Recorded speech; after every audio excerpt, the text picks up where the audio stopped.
ओम नमो भगवते वासुदेवाय। हर हर महादेव, जय भोलेनाथ। स्वागत है आप सभी का हमारे चैनल पर। आज के इस वीडियो में हम आपको सुनाएंगे सावन मास के महात्म के 27वें अध्याय की कथा। अभी तक 26 अध्याय आपने बहुत ही श्रद्धा और प्रेम से सुने, उसके लिए आपका बहुत बहुत आभार।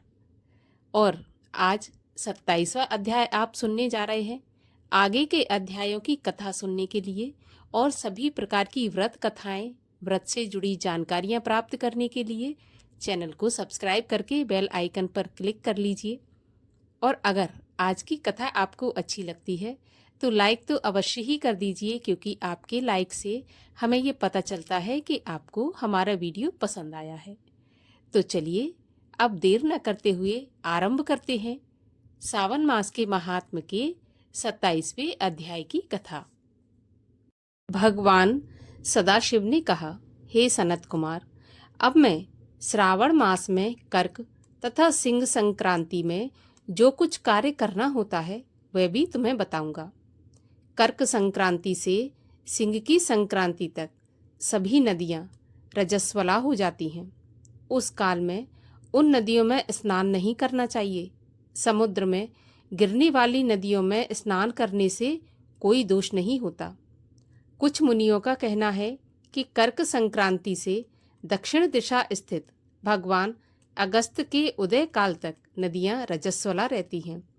ग्रीष्म ऋतु में भूमि पर जो नदियां सूख जाती हैं वह अल्प जल वाली छोटी नदियां भी तब तक रजस्वला रहती हैं। अपने आप जिन नदियों की गति 8,000 धनुष ना हो, अर्थात 32 हाथ ना हो, उन नदियों में वर्षा ऋतु में 10 दिन तक स्नान नहीं करना चाहिए। उन नदियों को नदी न कहकर गर्भ कहना चाहिए। कर्क संक्रांति के आरंभ में बड़ी नदियां रजस्वला हो जाती हैं।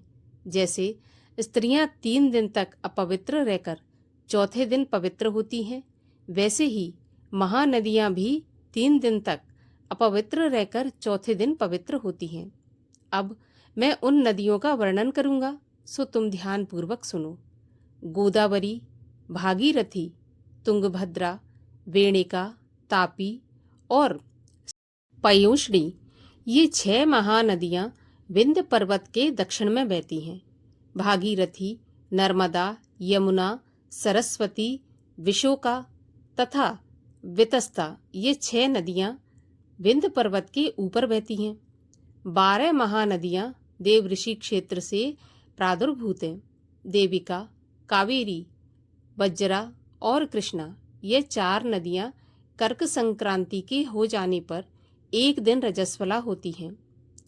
कर्क संक्रांति से 3 दिन गौतमी नदी रजस्वला होती है।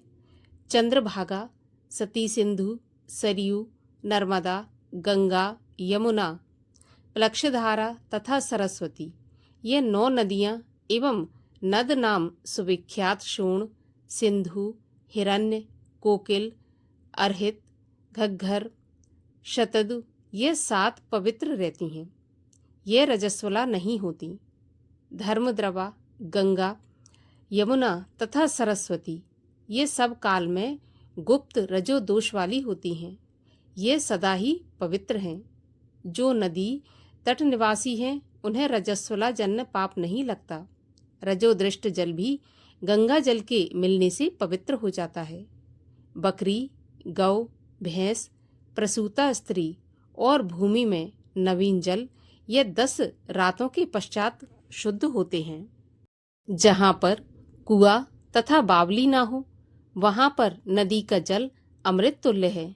रजोदृष्ट समय में भी गांव वासियों को नदियों का जल प्रयोग करने से कोई पाप नहीं लगता।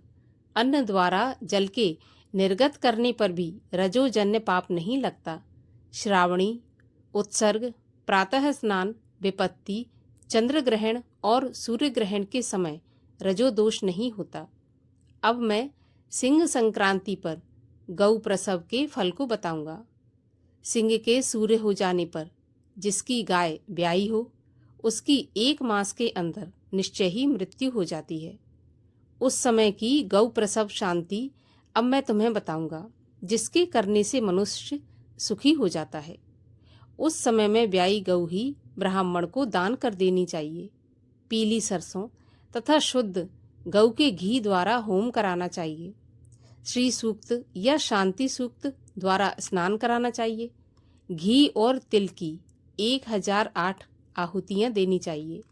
उपवास करके ब्राह्मण को निश्चित दक्षिणा देनी चाहिए।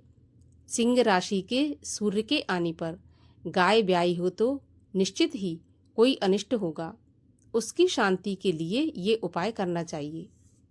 अस्यावाम इस सूक्त से तथा तद्विष्णु इस मंत्र से तिल घी द्वारा 108 होम करने चाहिए तथा मृत्युंजय विधान द्वारा 10,000 हवन कराना चाहिए।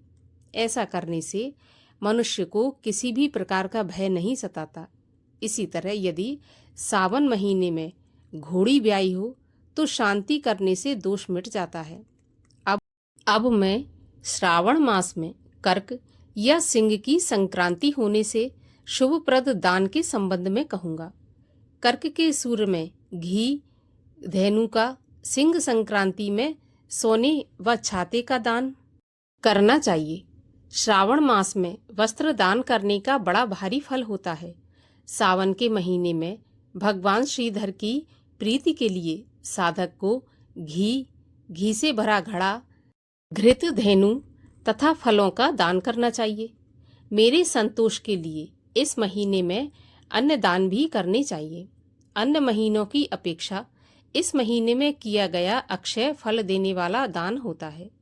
मुझे इस महीने से अधिक प्रिय महीना और कोई नहीं है। मैं सावन महीने के आने की प्रतीक्षा करता रहता हूँ। जो इस महीने में व्रत करेगा वह विशेष रूप से मेरी कृपा का पात्र होगा, क्योंकि ब्राह्मणों का राजा चंद्रमा और प्रत्यक्ष देवता सूर्य हैं। ये दोनों मेरे नेत्र हैं। अतः उसकी संक्रांति संज्ञा, कर्क संज्ञा तथा सिंह संज्ञा हुई। इससे अधिक महात्म मैं क्या कह सकता हूँ। जो मनुष्य इस महीने में प्रातःकाल उठकर स्नान करता है उसे 12 महीनों के स्नान का फल प्राप्त हो जाता है, और जो मनुष्य श्रावण मास में प्रातःकाल उठकर स्नान नहीं करता उसके 12 महीनों में किए हुए सभी कार्य व्यर्थ हो जाते हैं। मनुष्य को यह संकल्प करना चाहिए कि हे महादेव, हे दया सिंधु, मैं सावन मास में संयत हो प्रातःकाल उठकर नहाऊंगा। हे प्रभु, आप मेरा ये कार्य निर्विघ्न पूरा करा दें। मनुष्य को चाहिए कि स्नान करे, शिव पूजा करे और सावन मास का महात्म तथा कथा भक्ति से पूरे महीने तक सुनता रहे। इस तरह साधक को पूरा महीना बिताना चाहिए। अन्य स्थानों पर कृष्ण आदि महीना बताया गया है, पर सावन महीना शुक्ल आदि अभीष्ट है। श्रावण मास का महात्म कौन वर्णन कर सकता है। इस सावन महीने के व्रत के प्रताप से 7 प्रकार की जो बंध्याएं कही गई हैं उनको भी पुत्र की प्राप्ति हो जाती है। विद्यार्थी को विद्या, बलार्थी को बल और रोगी को आरोग्य प्राप्त हो जाता है। जो मनुष्य बंधन से बंधा हुआ हो वह बंधन से छूट जाता है। धनार्थी को इस व्रत से धन की प्राप्ति होती है और भार्यार्थी को स्त्री प्राप्त हो जाती है। हे तात, साधक जो भी इच्छा करता है उसकी वह सब इच्छाएं पूरी हो जाती हैं। अंत में वह मेरे लोक में आकर मेरे पास रहकर हर्ष प्राप्त करता है। श्री वेद व्यास जी की पूजा भी मनुष्य को अच्छे कपड़ों तथा गहनों द्वारा करनी चाहिए। जिसने व्यास देव जी को प्रसन्न कर लिया, मानो उसने मुझे प्रसन्न कर लिया। जो श्रावण मास का महात्म सुनकर भगवान श्री वेद व्यास का पूजन नहीं करता, यमराज उसके कान काट लेते हैं, जिससे वह बहरा हो जाता है। अतः मनुष्य को चाहिए कि श्रावण मास में श्री वेद व्यास जी की पूजा अवश्य करनी चाहिए। जो भक्ति सहित इस सावन मास के महात्म को पढ़ता है, सुनता है या सुनाता है, उसको महान पुण्य की प्राप्ति होती है। इस प्रकार 27वें अध्याय का समापन होता है। आशा करती हूँ आपको यह कथा अच्छी लगी होगी। अच्छी लगी हो तो लाइक अवश्य कर लीजिए, साथ ही साथ चैनल को भी सब्सक्राइब कर लीजिए।